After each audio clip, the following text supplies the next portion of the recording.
Religion, cultural traditions, and philosophical currents shape people's very different beliefs about life and death. The enigma of what happens when the physical body ceases to exist has been sought to be unraveled by humanity for millennia, each time negating one concept and creating a new one. However, all the diversity of these beliefs is united by the faith in a better and worse place for the immortal soul, namely heaven and hell. Terrifying depictions where sinners' souls are roasted on fiery frying pans and tormented by monsters were described in such detail and horror mainly during the Middle Ages. But even before that, various peoples believed in the existence of hell.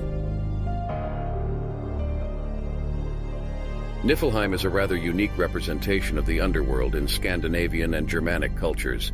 It is a land of ice and mists, ruled by Hel, and located next to the shore of corpses, where Nidhogg resides.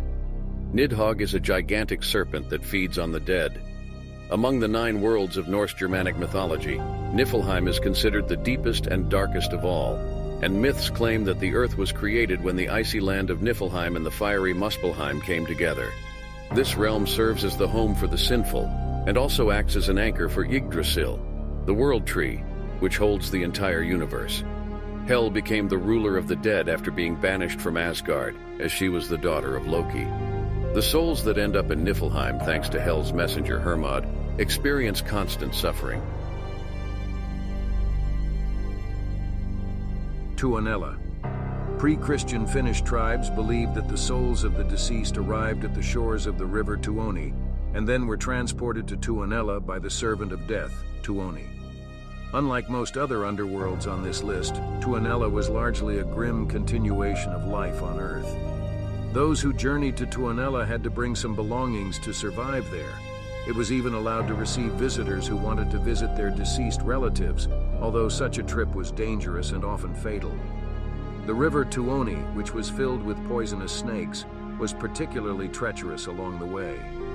No real punishment was assigned in Tuonela, except that life there became eternal. House of Lies, Zoroastrianism.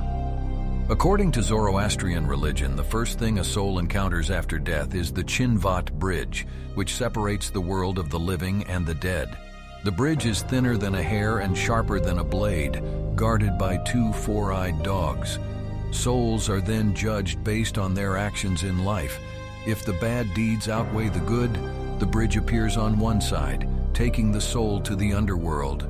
Alternative descriptions speak of Viserish, a demon who emerges from this underworld and takes the evil soul to the House of Lies, the Zoroastrian version of hell.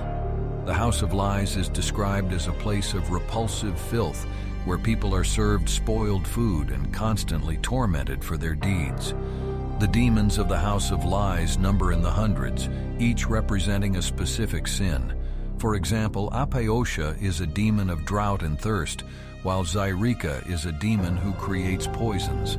Descriptions of the House of Lies may vary in ancient Zoroastrian. Duat, Egypt. In ancient Egyptian funerary texts, the afterlife is described as Duat, governed by Osiris, the god of the dead. The inscriptions also include a map depicting the route to Duat. They describe a realm resembling Earth, but containing mystical elements such as a fiery lake and iron walls. As souls approached Duat, they had to pass through gates guarded by half-animal, half-human beings. After passing through the gates, the hearts of the deceased were weighed against a feather. If the heart was heavier than the feather, it was soon devoured by the demon Ammit. The souls of sinners then appeared before a court in Duat. Dear viewers of my channel, those were 4 variations of the representation of hell in different religions. If you would like a continuation of the video, please like this video. That way, I will know that this topic is of interest to you.